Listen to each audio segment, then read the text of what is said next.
On May 19, 2026, the FBI walked into a quiet house in Fairfax County, Virginia, and walked out with 303 1-kilogram gold bars. Stack them on a single pallet, and they weigh more than 2 grown men. Convert them at today's spot price, and you're looking at over $40 million in metal, sitting in the home of a senior CIA officer. But the real story isn't that David Rush allegedly stole $40 million in gold. The real story is how. Because according to federal charges, he didn't crack a vault, he didn't run a foreign operation. He filled out an expense report, the same kind of expense report that in any office in America, nobody reads line by line. Every bar in that house came from your wallet. The CIA's operating budget is taxpayer money, your tax return, his gold. And here's the part that should keep you in this chair until the end. If one senior executive service officer pulled this off for 17 straight years without a single auditor flagging it, the math says he is almost certainly not the only one doing it right now.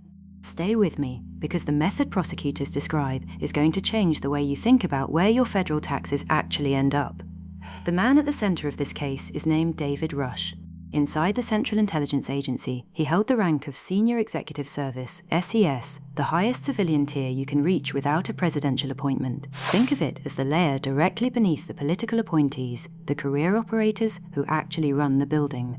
He held top-secret SEI clearance, the clearance level reserved for the most compartmentalized intelligence in the United States government. When FBI agents searched his Fairfax County home, they catalogued 303 1-kilogram gold bars.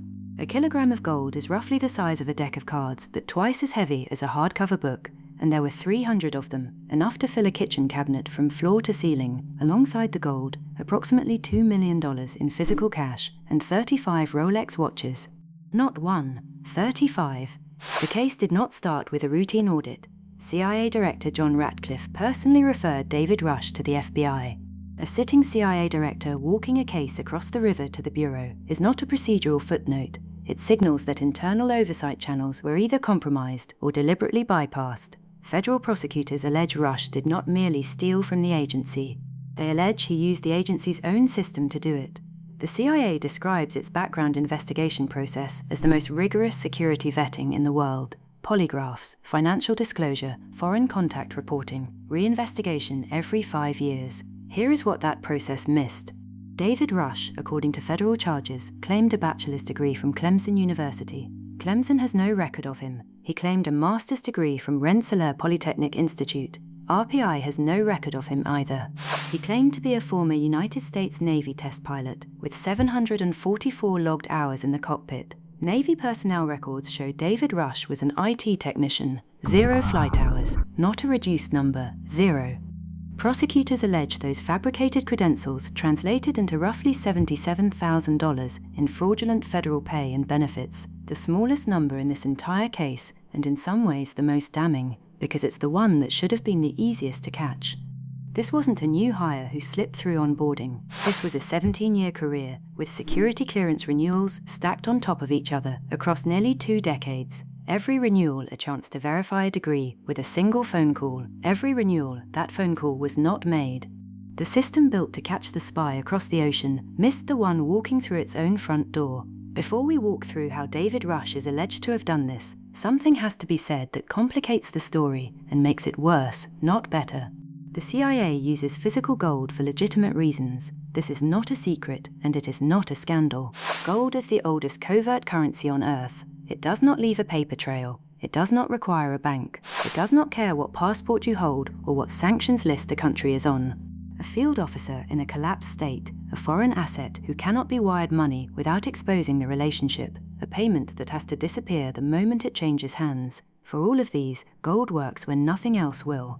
The system that disperses untraceable bullion to cleared officers exists because the work, at times, genuinely requires it. That is what makes the alleged mechanism so unsettling. Prosecutors allege that Rush did not breach a vault. He did not forge a signature. He did not hack a database. He filled out an internal expense request, the same kind of form processed inside the agency thousands of times a year, and he listed the purpose as work-related expenses. The CIA's own administrative and finance arm reviewed the request, approved it, and dispensed the gold. He carried it home to Fairfax County, and he is alleged to have done this on and off for 17 years. Every large organization has a version of this form, the purchase order that gets waved through because the requester has the title to wave it through. The vendor invoice nobody reads line by line because nobody has ever read it line by line. The recurring budget item that survives every audit because it survived the last one. In most companies, the line says consulting fees or travel. In this one, prosecutors allege, the line said gold. 17 years is 5 United States presidential administrations. It is the year Bitcoin was invented to the year Bitcoin became a reserve asset. 303 1-kilogram bars is roughly 1 bar every 3 weeks. Every 3 weeks, for the better part of 2 decades, a pace slow enough to never trigger a flag, patient enough to fill a basement. He did not break the system, he used it, and the question is not how he did it. The question is how many others did exactly the same thing on a smaller scale and retired quietly. This is not the first time the CIA failed to see what was happening inside its own walls. In 1994, the FBI arrested a CIA counterintelligence officer named Aldrich Ames. Ames had spent the previous 9 years selling the names of American intelligence sources to the Soviet Union and later to Russia. He was paid roughly $4.6 million for the information, a sum that, spread across 9 years, works out to less than the salary of a mid-level executive. But the $4.6 million is not the cost of the Ames case. The cost is the human sources he gave up. At least 10 of them were executed. Others vanished into Soviet prisons and were never heard from again. They paid for his house in cash. During those 9 years, Ames sat for CIA polygraph examinations. He passed them. He sat for security reviews. He passed those too. The internal system designed specifically to detect a man doing exactly what he was doing, looked directly at him more than once and saw nothing. Ames lasted 9 years before the system caught him. Rush, according to the indictment, lasted 17. The vetting did not get sharper in the 3 decades between them. If anything, the gap widened. And that is the part worth sitting with, because it suggests this is not a flaw the agency keeps failing to fix. It is a structural condition of how the agency is built.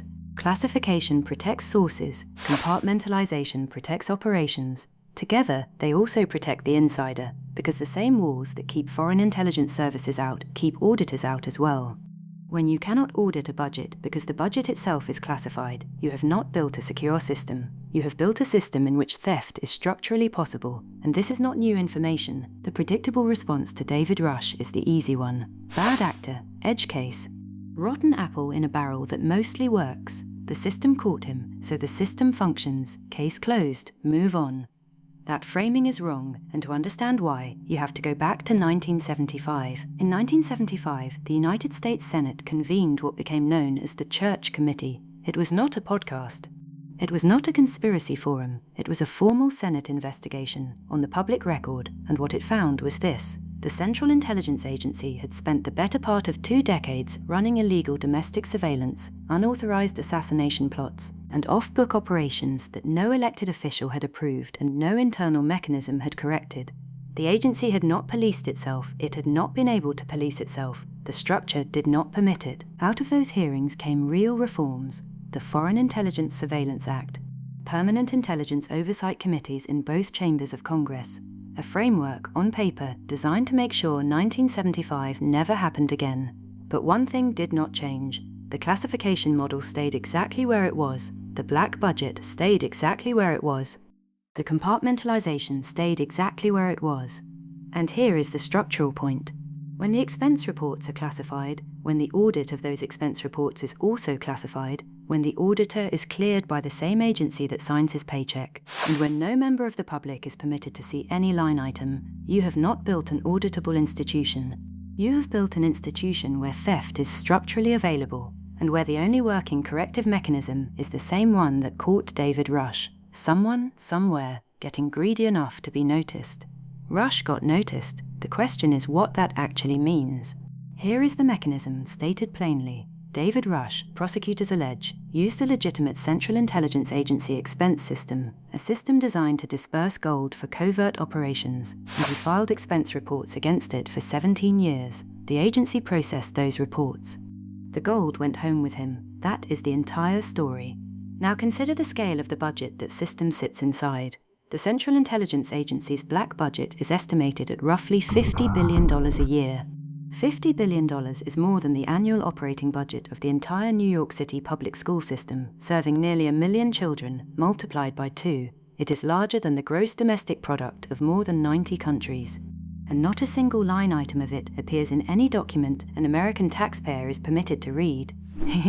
We cannot tell you how many other David Rushes are inside that $50 billion right now. No one outside the building can. But the structural argument does not require a name.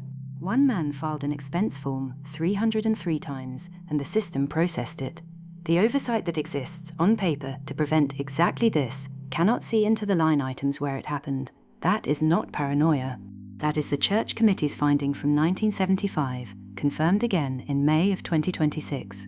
The system did catch David Rush. John Ratcliffe personally referred the case to the Federal Bureau of Investigation, and Rush was arrested. But the system caught him in year 17, not year 1, not year 5, year 17. A classified budget is not a budget. It is a permission slip signed by citizens who are not allowed to read it, made out to men they are not allowed to name. One question in the comments and be specific. If you ran congressional oversight tomorrow morning and you had the authority to declassify exactly one line item inside that $50 billion black budget, which one would you open first and why? We read every answer. If you're the kind of person who believes a budget the public funds is a budget the public is allowed to question, subscribe. This channel is for people who do not accept classified as a final answer. Next video. In 1972, Richard Nixon fired a man named Alvin Weinberg for inventing a nuclear reactor that ran on thorium. The reactor was safer, cheaper, and nearly impossible to weaponize, which was the problem because the military needed bomb-grade material. The design sat in a filing cabinet for 54 years. In November of 2025, China turned it on. This channel exists to take the things that powerful institutions decided you were not supposed to know and put them back in your hands.